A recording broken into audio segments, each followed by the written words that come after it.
Best podcasting gear for event interviews. Welcome to the Audacity to Podcast, episode 319.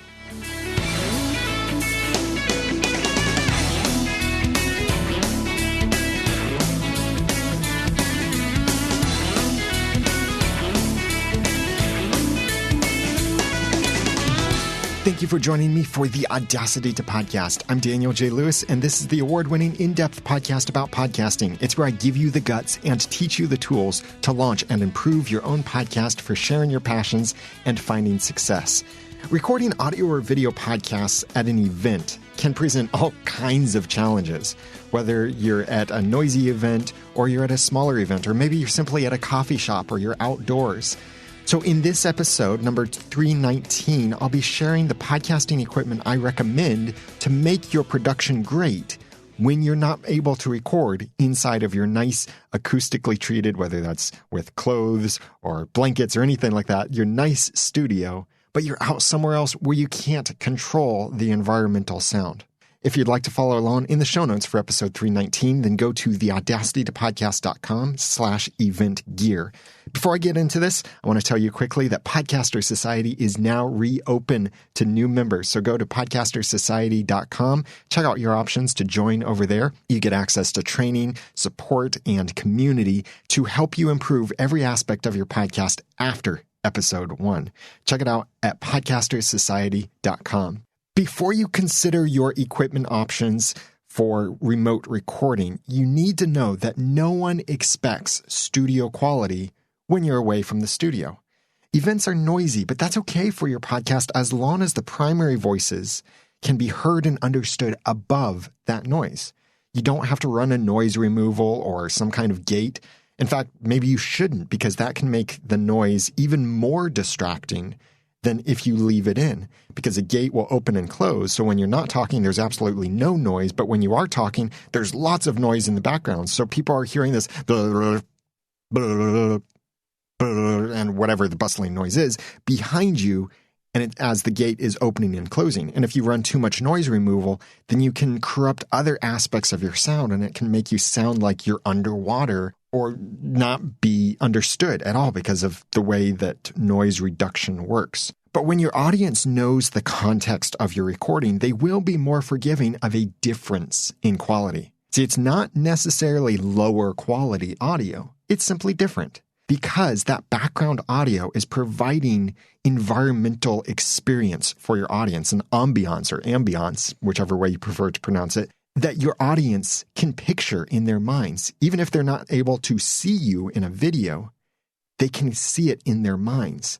So it's okay if there's background noise, like the bustling of a crowd, the coffee shop noises, the bird chirps as you're outside, the nearby traffic or distant traffic. As long as people can hear and understand you, the other noise is acceptable, especially if you set that context. And you don't have to apologize or explain the noise, such as by saying, I'm recording outside of my studio with different gear at this noisy event, so I apologize for the quality of audio in this episode. There's no reason to say that, but you can help set that context and thus set their expectations by saying something like, I'm at such and such event.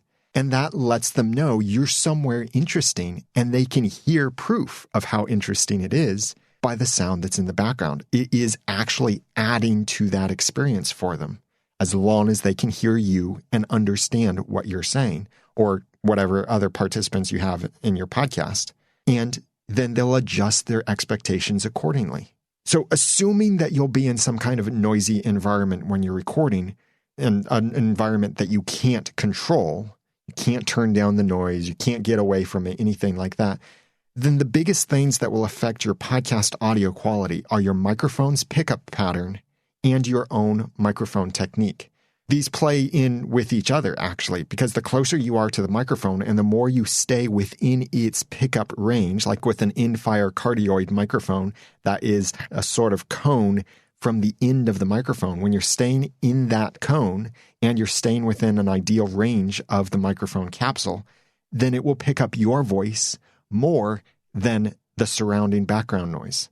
So always ensure that you have the microphone pointed at you, especially if it's a directional microphone of some sort, and that you are as close as possible. Not so close to the microphone that picks up all your mouth noises and your breathing and your plosives popping into the microphone, but close enough that it hears you much more than it hears anything else.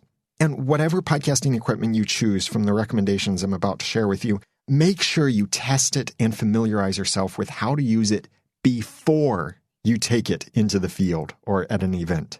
The worst audio I've ever published was from recording at CES. It wasn't the fault of the gear.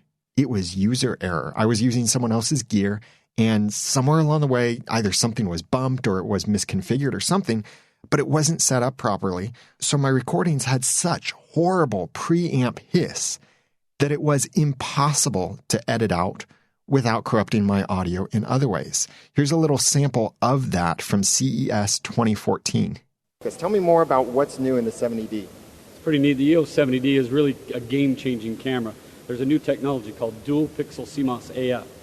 So that background hiss that you hear, well, it's not really much background, but that's because the input level on the wireless transmitter was really low.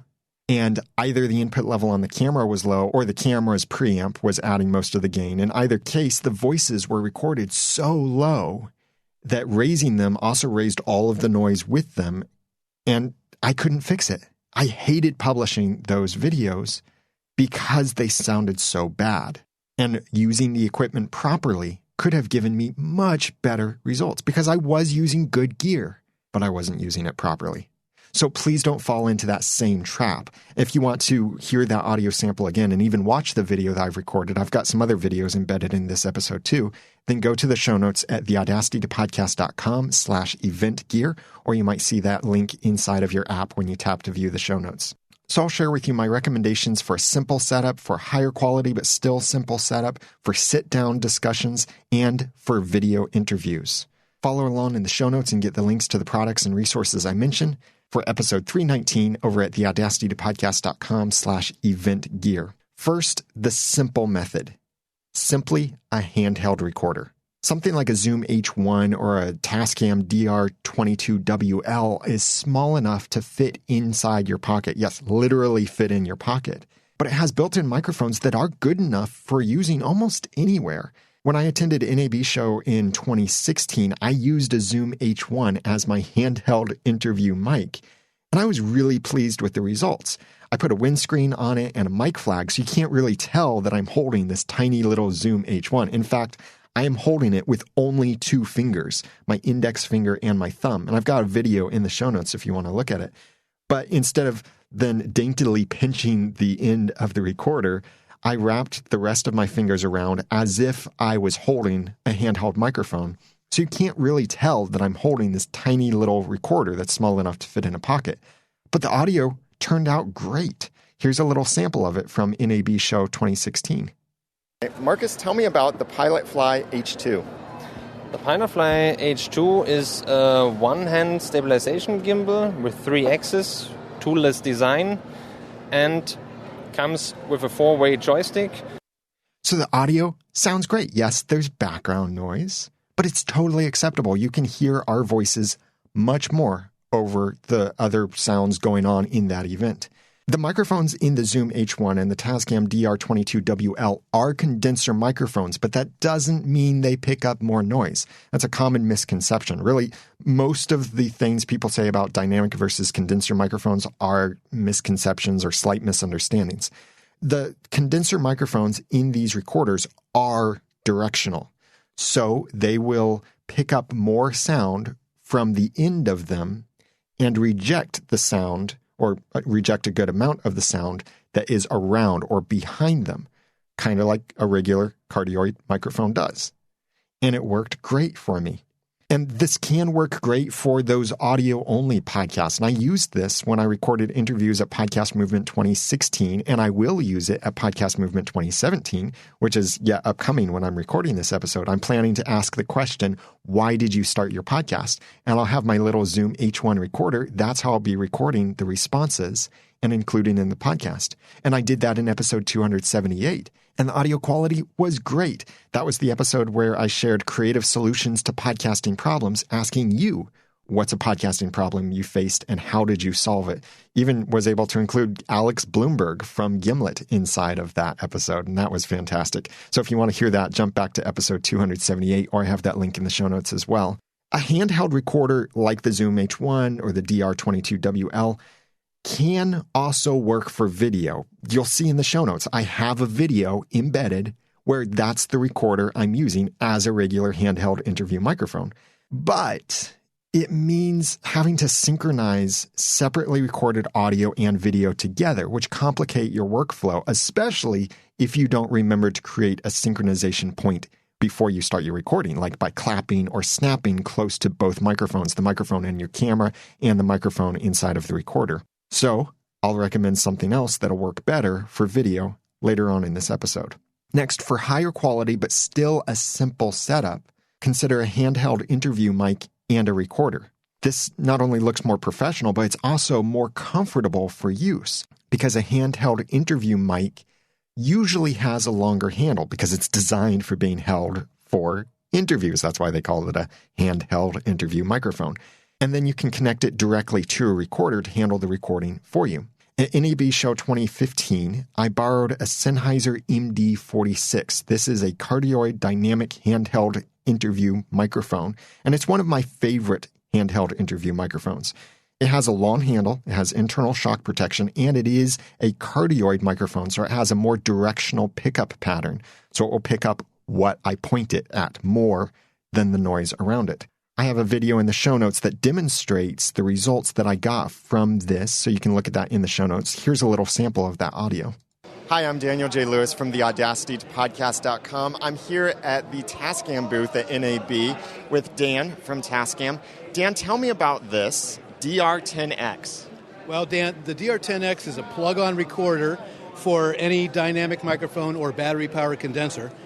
And this video you should also see if you haven't seen it already, because this is the next piece of equipment I recommend with this particular setup. You can't go somewhere and record with only a microphone. You have to record into something that actually records. So this particular device that Dan from Tascam was demonstrating in this video is the Tascam DR10X. It's a plug-on XLR recorder. So instead of other recorders like the Zoom H1, the Zoom H5, H6, and such, where you have to plug a microphone in via a cable, so then you have a cable to manage, and I even demonstrate that in my video showing that here I've got this great Sennheiser interview microphone, but a cable then running into a recorder that's sitting on the floor. I've also tried running the cable through my sleeve, and that was annoying and just weird. But what the DR10X does is it's a recorder that plugs directly into the XLR microphone. It's around $100 in the US, probably lower at this time. And this then records the audio from only that one microphone. So then you get the cord-free freedom of a digital audio recorder, but you get the higher quality of whatever fantastic interview microphone that you want to connect. And it looks pretty cool too, because it looks like a wireless system, but it's not. It's recording directly into it. The preamp in the DR10X is not good enough for recording in a quiet studio, so don't think you can get a really nice studio microphone and simply plug in this Tascam recorder to it and that be your podcast recording. You could, but it does pick up some hiss. But when you're recording in a noisy environment, like an event or outdoors, that hiss will probably be quieter than the ambient noise, so you don't have to worry as much about that preamp hiss. Another great microphone that you could connect to a recorder like this would be the Electrovoice RE50 NDL. This is my other favorite handheld interview microphone. Similar to the Sennheiser MD46, the Electrovoice RE50 NDL is an XLR dynamic microphone with a really nice long handle. But whereas the MD46 is directional with its cardioid pickup pattern, the RE50 NDL is omnidirectional. And by the way, RE50 comes in multiple models. If it has the L, that's the long-handled version. The ND is for special magnets that they use that make it more sensitive, kind of like the Electrovoice RE320 is more sensitive than the RE20. It's because the RE320 has the ND magnets inside of it. So the RE50 ND is more sensitive than the regular RE50, and the L means it has a long handle. And it's omnidirectional. So this is more forgiving if you're not very good at pointing the microphone interview style back and forth between you and whoever's talking, which you would need to do with a cardioid microphone because it won't pick up very well if you're not talking into the end of it. But with the RE50NDL, you can hold it between you and the person you're talking to, and it will pick up both voices pretty well. It still does a better job if you point it back and forth, certainly. But it's more forgiving if you're not as comfortable pointing things back and forth like that. And the long handle with either of these microphones is really nice for single microphone interviews because then your arm doesn't have to work so hard to point the microphone back and forth. And I'm not saying that, oh, this is such hard work, first world problems. But after a day of doing these interviews and pointing the microphone back and forth and holding the microphone in front of you, your arm can get tired and it is causing some extra stress. So if you have a longer handle microphone, you're not having to work as hard or reach as far to get the microphone to the ideal position. Look at the show notes, theaudacitypodcast.com/event gear, and watch the video with Tascam of me holding the MD46, and then compare that to the video with Pilot Fly, where I was holding the Zoom H1, and notice that I have to reach much farther to get the microphone in front of the other person. I have to hold the microphone up higher. It was much less comfortable for me. So a long handle can reduce how much you have to move around. And both microphones, by the way, are also internally shock mounted so that they reduce some of that handling noise. I still recommend that you try not to rub the microphone or bump it or anything like that, but because they have some internal shock protection, they can help reduce the kind of sound that picks up when you're handling the microphone and pointing it back and forth.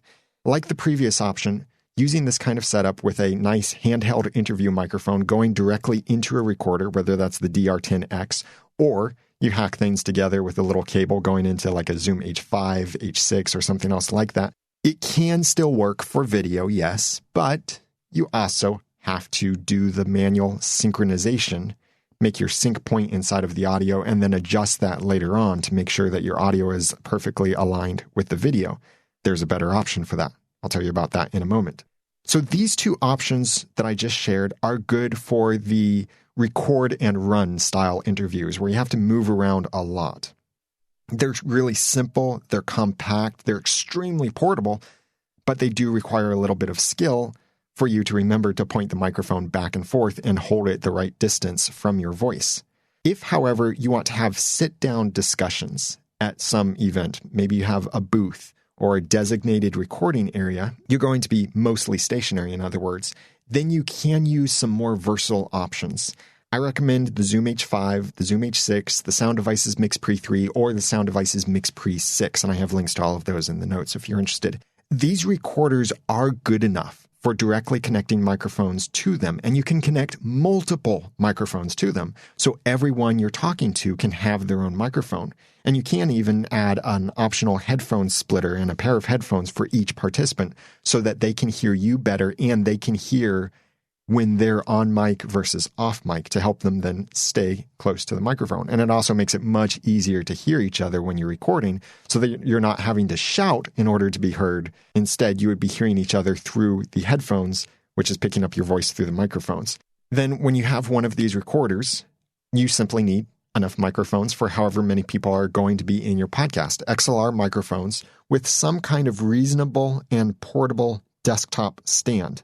I don't recommend that you bring your Heil PR40 or Electro-Voice RE320 or something like that with your big boom arm or a big microphone stand because you need something portable so you can easily move and that doesn't take up much space when you're packing things up.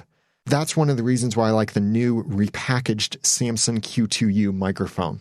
The Q2U is very similar to the Audio-Technica ATR 2100 USB and the Audio-Technica AT2005 USB. All three of these microphones are USB and XLR microphones, and they're pretty inexpensive.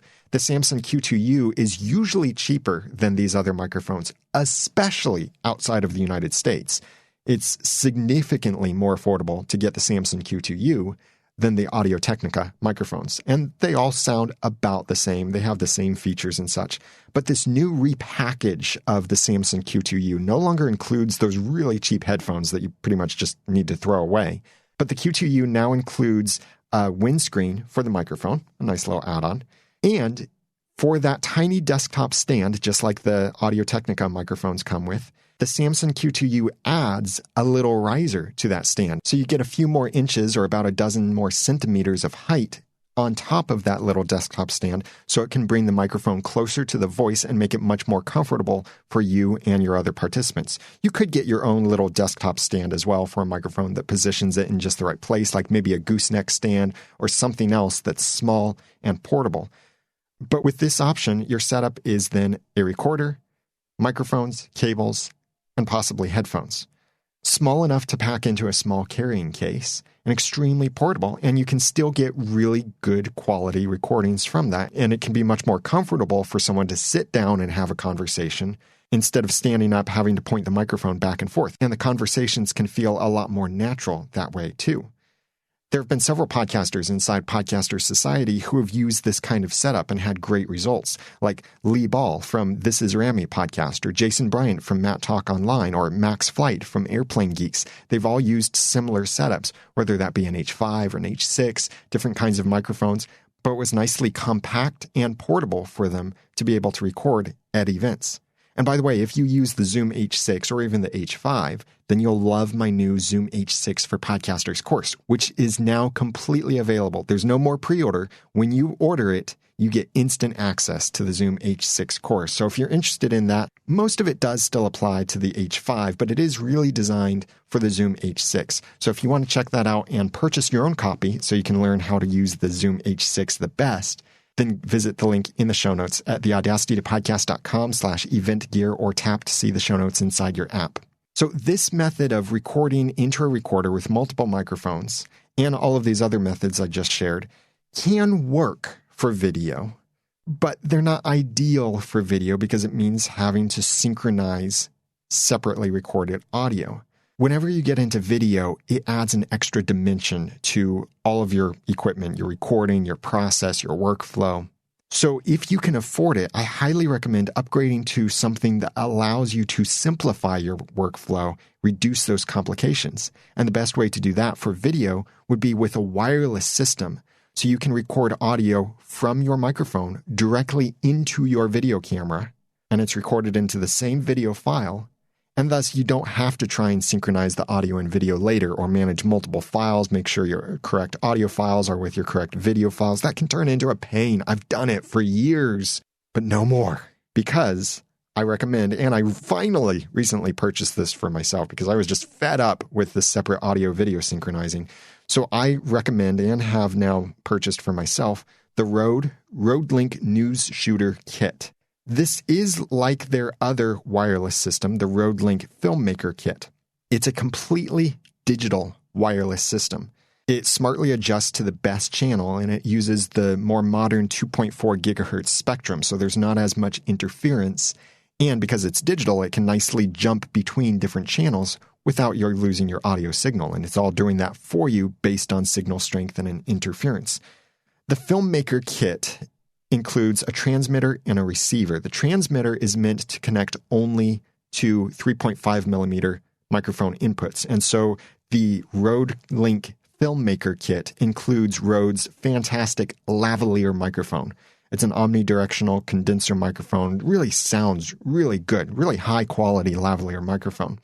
And that is great for solo video shooting in a controlled environment, like your own studio, whatever you define studio as for yourself. But it's not very good for events, especially for interviews, because it's not reasonable to point a little lavalier microphone back and forth. It doesn't look professional, and it doesn't produce really good sounding results.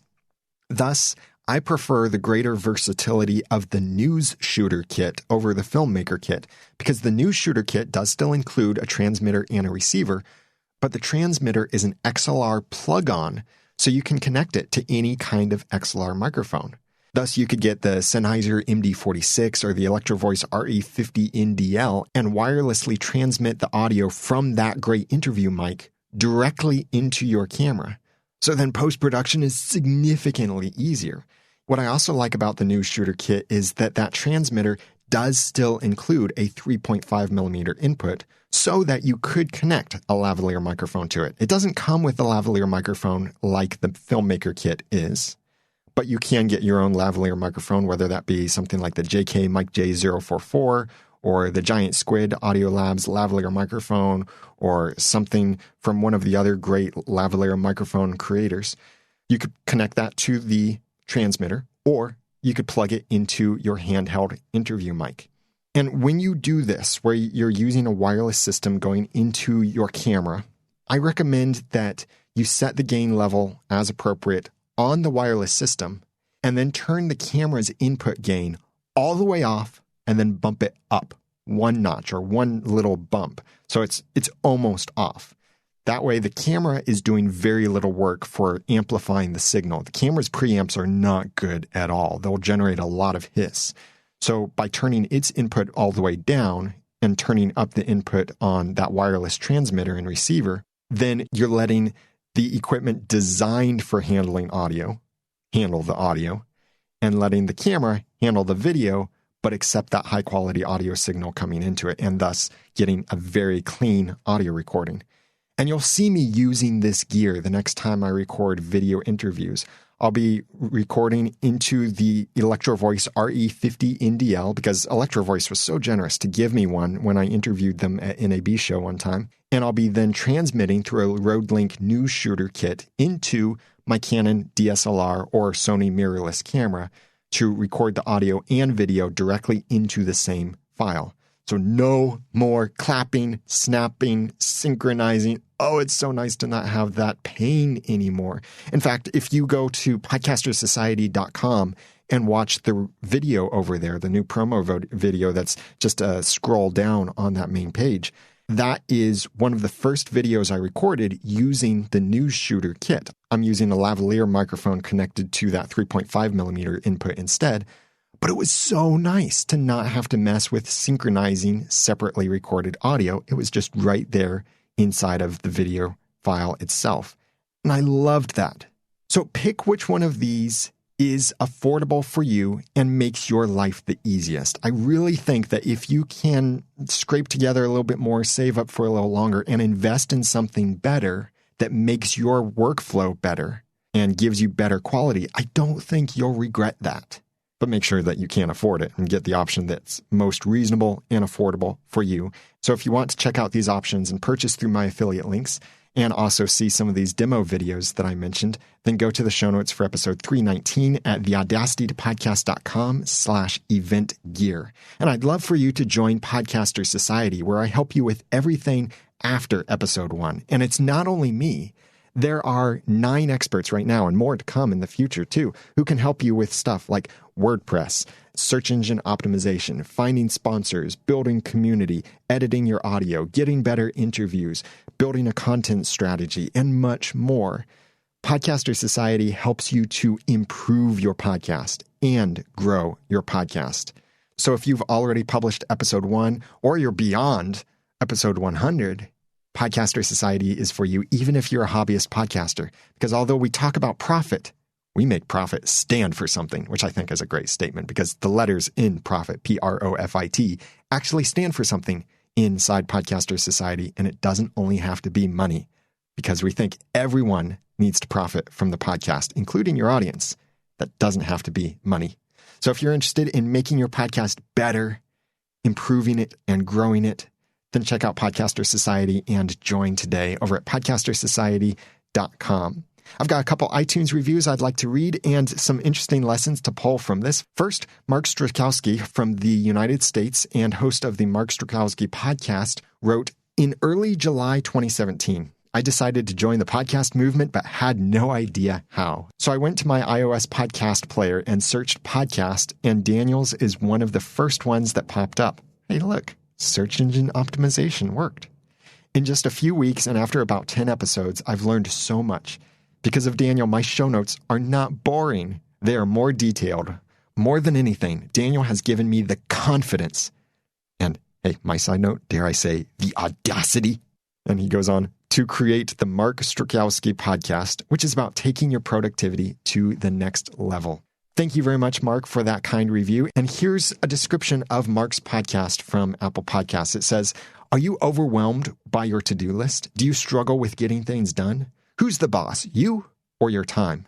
My name is Mark Strukowski, and as a next-level productivity specialist, I can help you get more of the right things done."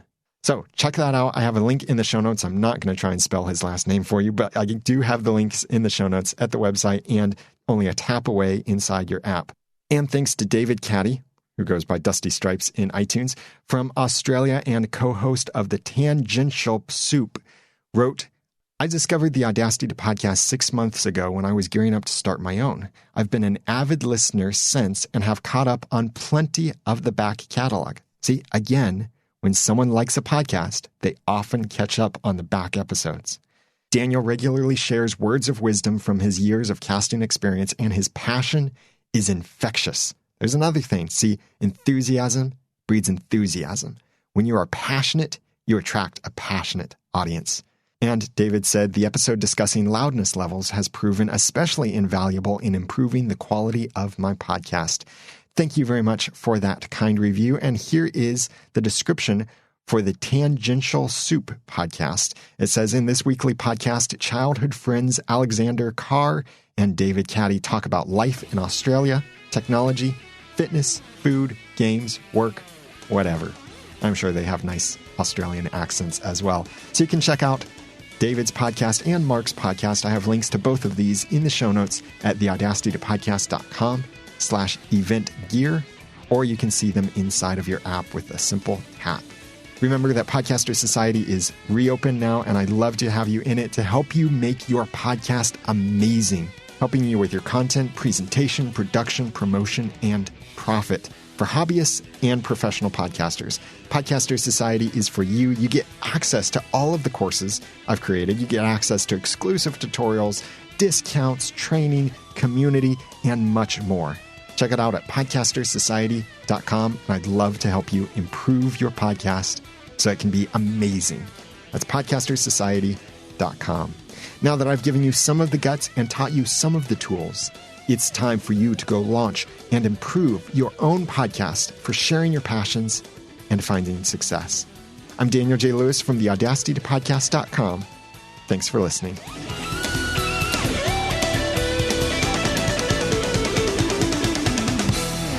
The Audacity to Podcast